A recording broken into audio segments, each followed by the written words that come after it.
Students, faculty, and organizational leaders who know me know that I often ruminate about engineering trends and society's future. So, as I finish yet another graduate degree, this time in publishing from the George Washington University, it is not surprising that I'm writing an article on the future of publishing in the age of technology, connectivity, and entrepreneurship. In light of new digital software, devices, and social channels, the publishing industry is being forced to look at itself and determine if and how to adjust. Change is inevitable. Also, it should not be surprising that we will need to adapt, though this process will be more successful if we approach change from a visionary and deliberate perspective. For prospective authors with innovative ideas, desire to share wisdom, and an important message, this next decade will be empowering. Millions of bloggers and video personalities have, for many years now, broadcasted events, taught lessons, and provided humor. Self-publishing has become a seemingly uncomplicated, tantalizing opportunity, though there is much more work required than people think. Still, publishing has never been more exciting. Millions of people have valuable stories to tell, great ideas, and talent in their respective fields. While the gold standard is to have a best-selling book, and this is certainly possible, there are small communities of people everywhere who want to access knowledge and wisdom. Some people share similar experiences or related careers and hobbies.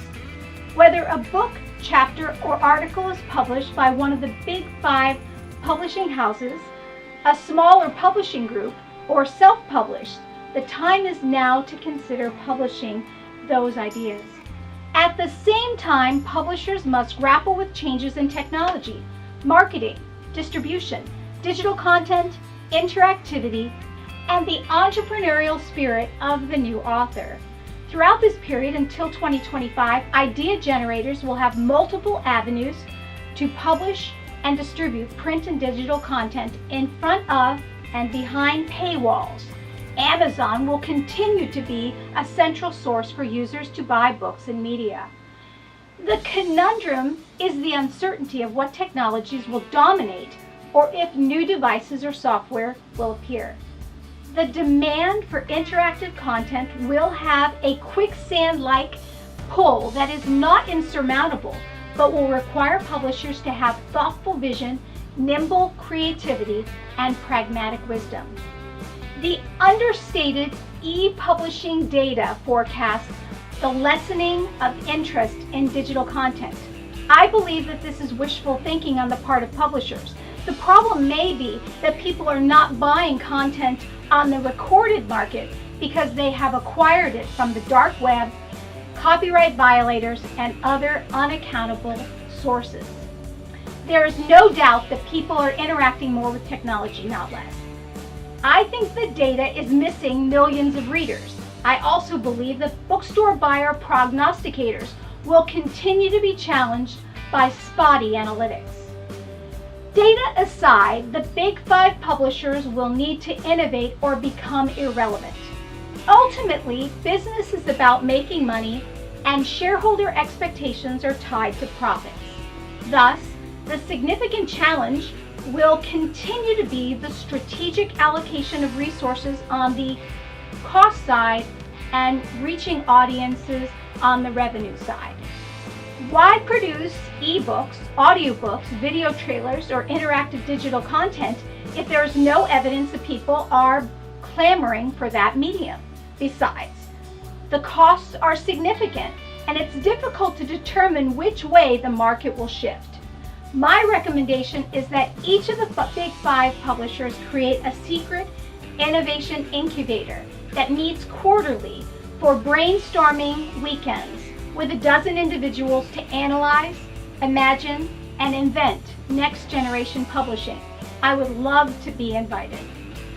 While Lizard Publishing may not become the techno-centered content hub of the future, because this is out of the scope of our current company's vision, there is a space for a Facebook-sized new digital publishing company that could leapfrog the big five publishers with their creative exploration of interactive technologies, connectedness in the social spaces, and a rabid, viral fan base.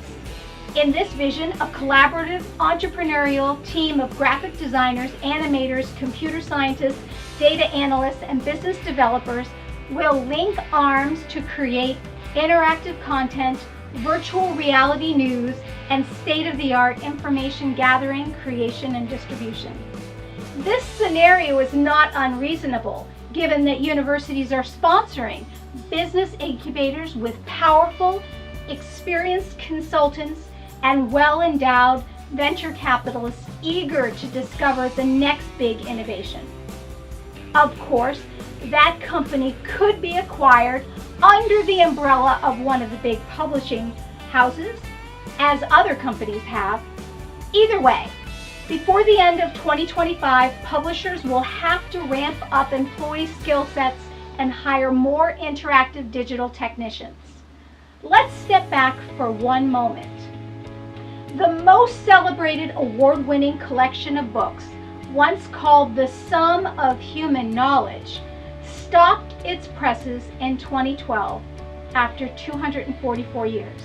Started in 1768, more than 50 years before any of the major publishing companies began, Encyclopedia Britannica's 32-volume set was a proud fixture and a fountain of information in American households. Yet Wikipedia, an online encyclopedia that launched in 2001, offered free, digital, and accessible content. With more than 5 million articles in English and more than 130,000 active editors, Wikipedia has more than 18 billion page views and 500 million unique monthly visitors. However, Wikipedia's crowd-developed resource and instantly accessible digital content was not the only factor in Encyclopedia Britannica's demise, particularly since it took Wikipedia significant time to gain trust. Encyclopedia Britannica's strategic advantage was its 100 full-time editors who assured accuracy and thousands of well-established and famous writers.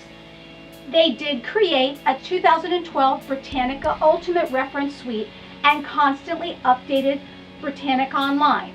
But these digital innovations were not enough to hold back the change in society's use of technology. I use that example to show how a respected industry publishing giant could fall prey to changes in technology and the marketplace. While the current state of societal changes may seem glacial, remember that glaciers steadily continue to move and they are powerful enough to cut through rock. Now for the future. Change is happening faster than you may think. Graphene is one innovation that has the potential to change life as we know it. Graphene is a honeycomb lattice of carbon atoms in a nearly transparent flat sheet with one carbon atom at each vertex. Strong, thin, conductive, flat, flexible, simple, right? After all, we all know about carbon from experience with pencils, charcoal, and diamonds.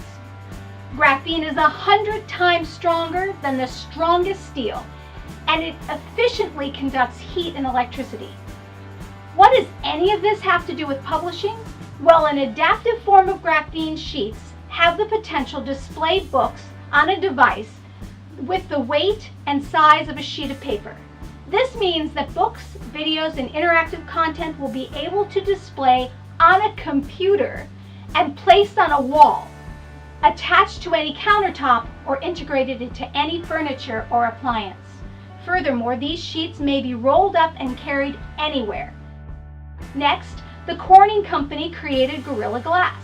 I first saw this 3 years ago at the Consumer Electronics Show, in which I attend each year to get new ideas about what is in store for the future.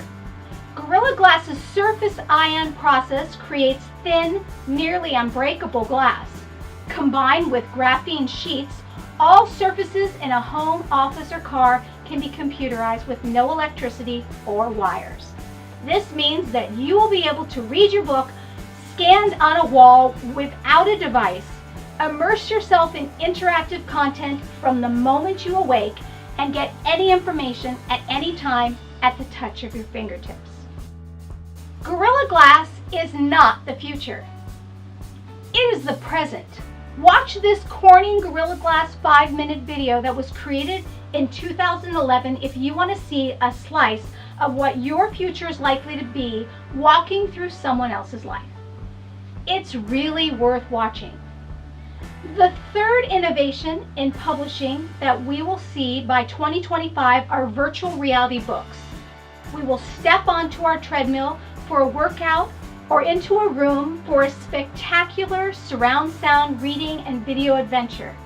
Finally, books, magazines, videos, or other multimedia content will be cast onto the wall, counter, or furniture.